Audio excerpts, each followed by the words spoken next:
everybody, Billy Bob here. It's Monday Morning Quarterback NFL edition. And yes, it is Tuesday. And yes, I just had this conversation with Mrs. Billy Bob. I said, I'm doing Monday Morning Quarterback NFL edition. She said, but it's Tuesday. I go, I know, but they play on Monday night. She goes, you can't do it missing one game. I go, it's just a name, right? Monday Morning Quarterback. She goes, but I thought it was important to you. It is important to me. But then I said, but you know, it's like backseat driver. The backseat driver typically is in the passenger seat, not in the back seat. Now, you know, if I was driving Miss Daisy around and she was talking from the back seat, she'd be a true backseat driver. But, you know, it's typically the person riding shotgun that's the backseat driver, right? So, how do you know? I don't know. What do you think? Is she right? Am I crazy? Tell me what you think. Anyway, we're going here. We're going to do something a little different. I don't know if we're getting into everything that you want me to talk about, but we're going to start out with the injury report. Then we're going to talk about, we'll just go through some of the games, and then we will go to the playoff scenarios. Is it scenario or scenario? Is it tomato or is it tomato? So first of all, we got some injuries. Some aren't going to be as significant as others. First of all injuries are significant, right? But when I say as significant, I mean to teams that are still playing, okay? No disrespect to the injured player. We don't want anybody to get hurt, and if they do, not for long. So first of all, Bears rookie wide receiver Luther Burden the third from Missouri. 8 catches, 138 yards Sunday night, but he was limping into the x-ray room. Not considered serious, but going to do more testing. And so the Bears already locked up the NFC North. Geno Smith, Raiders QB. Here's one, you know, Geno high ankle sprain. Raiders are out of it. So probably be former Brown, former Steeler, Kenny Pickett under center as they come up this week. Here's another one that typically would have been important to the team, but not as much this year. Amon-Ra St. Brown, knee injury late, came down, I guess, awkwardly, didn't see it. But they don't know whether it was something that he re-aggravated or was a new injury. But either way, I'm sure his season is done with one game to play. Packers quarterback Malik Willis, shoulder injury. Guess it looked like he was ready to come back. He didn't come back, but Willis supposedly be ready to play if Jordan Love remains in concussion protocol. But the Packers are locked into a 7 seed. They can't move up or down, I guess, so why risk Jordan Love, right? Cowboys, Javonte Williams, running back, shoulder injury.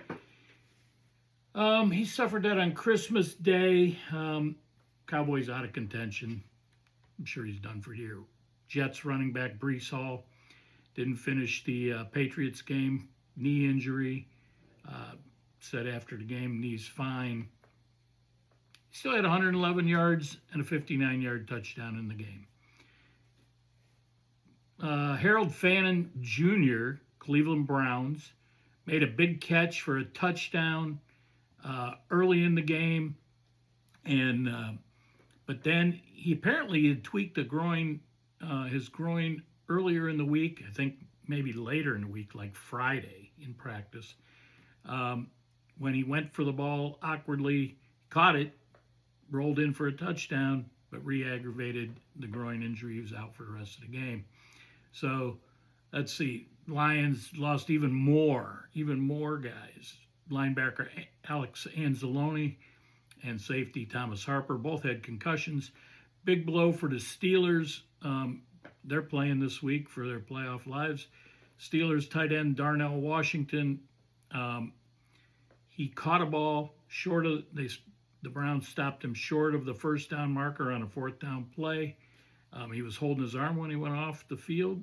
Turns out he broke his arm. Done for the year. Colts cornerback Sauce Gardner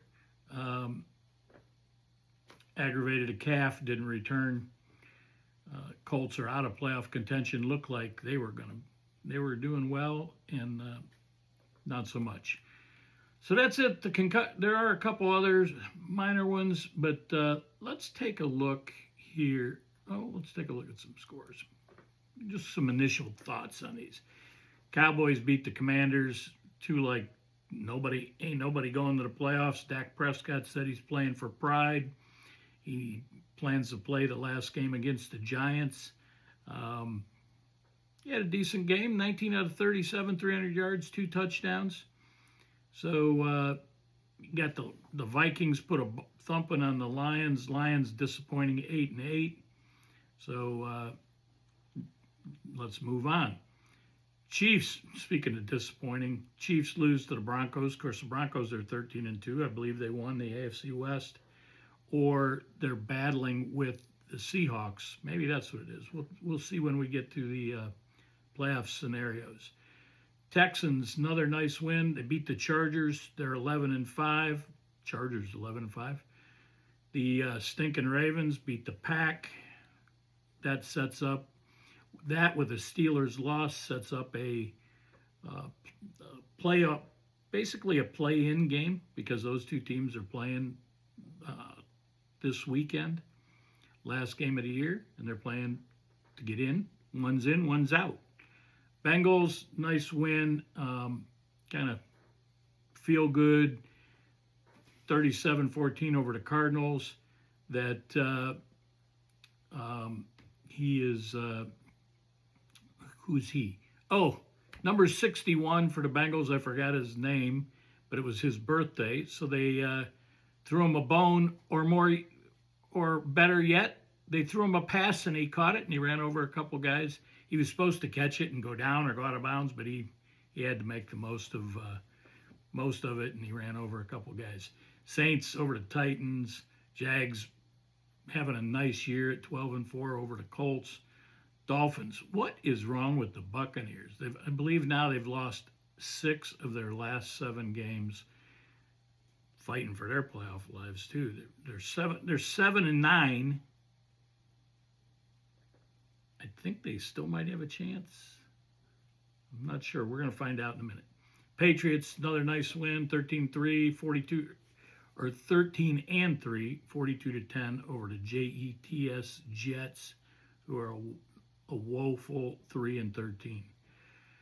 Giants come up big, beat the Raiders. Speaking of woeful, 2-14 Raiders. Jackson Dart, nice game, 22-30, 207 yards. Eagles-Bills game, great finish. The Bills went for it, went for 2. It was either you're going to win it or you're going to lose it. And Josh Allen threw the ball wide left, and not so much. They lose 13-12. The Bears, that game I think was disappointing.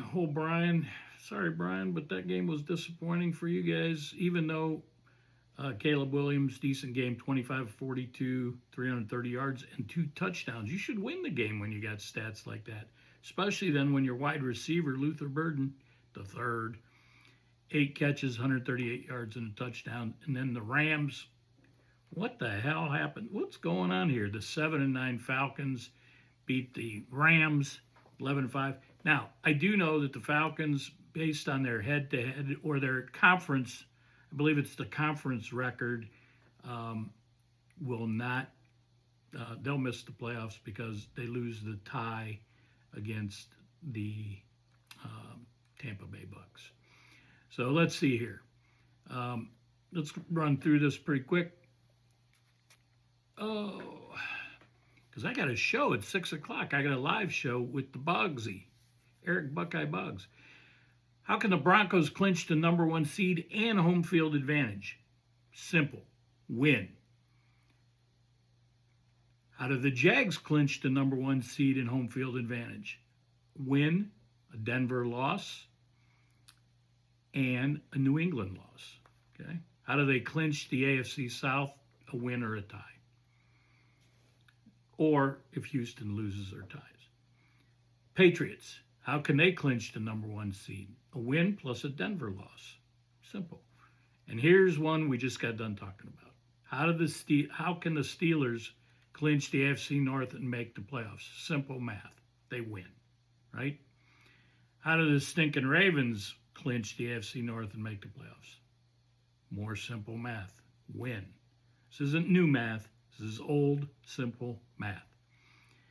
Carolina Panthers, they still got a shot. How can they clinch the AFC South? A win or a tie? And they're playing Tampa Bay. So this is it. I told you, it's do or die. Tampa, Carolina. Or Atlanta wins at New Orleans. If Atlanta wins at New Orleans, I guess they clinch. How do the Niners clinch the number one seed in the West and the home field advantage in the NFC? Win. See, this isn't all that complicated.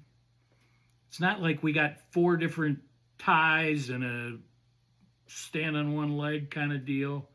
How can the Seahawks clinch the NFC North or NFC West and home field advantage? Win. Here we go. The Buccaneers. How do they clinch the NFC South and make it? I told you. They win. Oh, they got to win plus an Atlanta loss. I thought the Atlanta deal was the opposite way around. So, let's see. Atlanta. So it must have to do with how they match up with the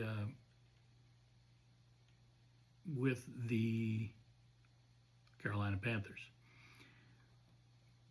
But the Panthers, they can clinch the South and make the playoffs with a win or a tie, or Atlanta beats New Orleans. There you go. That's where I missed it. So, anyway, an abbreviated NFL edition of Monday Morning Quarterback with Billy Bob.